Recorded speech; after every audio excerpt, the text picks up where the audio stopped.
What's up? I'm Mike, N2MAK. I'm out at the park, but no, it's not for a POTA activation. Instead, just want to give you a couple quick tips and thoughts when it comes to the time change and what that might mean for Parks on the Air.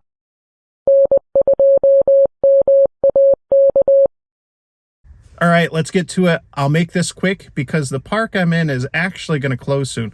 Closes at sunset. And that's the first thing that I wanted to talk about. Park hours and how the time change can actually affect those. Some parks, not all parks, but ones like this, the one I'm in right now, have their hours tied from sunrise to sunset. So given the time change and the fact that I'm going from fall into winter, it's definitely going to be getting darker earlier. And that means park hours are going to be a little bit more limited and restricted. Certainly not in all cases, but in some. However, there is a really good opportunity that comes along this time of year with the time change when we roll the clocks back. And that's late shift activations and also rollover late shift activations. So in the summer for me during daylight savings time, and again, I'm in New York, so Eastern time, many of the parks start the late shift at 2300 UTC. That'd be 7 p.m. for me in the summer. And then at 8 p.m., it's going to be the UTC time change.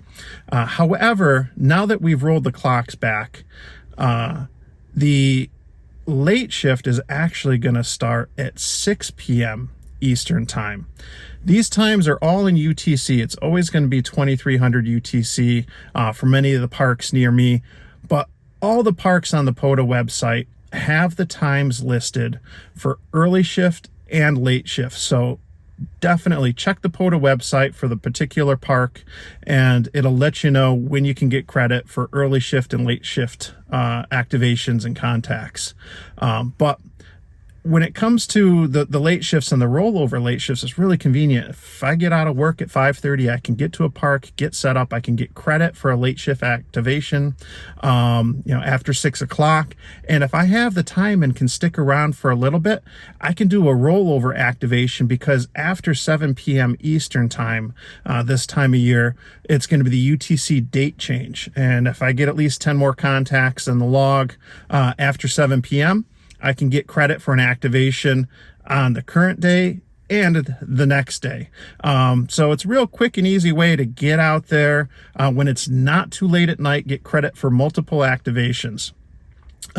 Early shifts, though, that's not going to be as convenient this time of year because early shift activations, the times for those are going to be earlier now that we've rolled the clock back.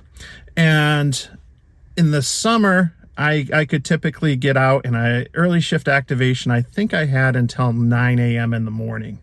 And that was really convenient. I could get the kids on the bus real early in the morning. Some days they're both on the bus by 7 a.m. I could get out to a park, do an activation, and then drive into the office for work. However, now that we've changed the clocks and rolled the times back, early shifts are going to start earlier. And it's not as convenient this time of year, but it's much more convenient in the summer. So anyway, those are just some things to keep in mind when it comes to parks in the air and the time change. Whether you like it or not, there's always some opportunities. Certainly going to be some challenges, but this is ham radio. There's always compromises. Thanks for watching. If you found this useful and you liked it, please click like, subscribe to my channel. If you got a comment or question, leave it down below. I'm Mike, N2MAK. 7-3.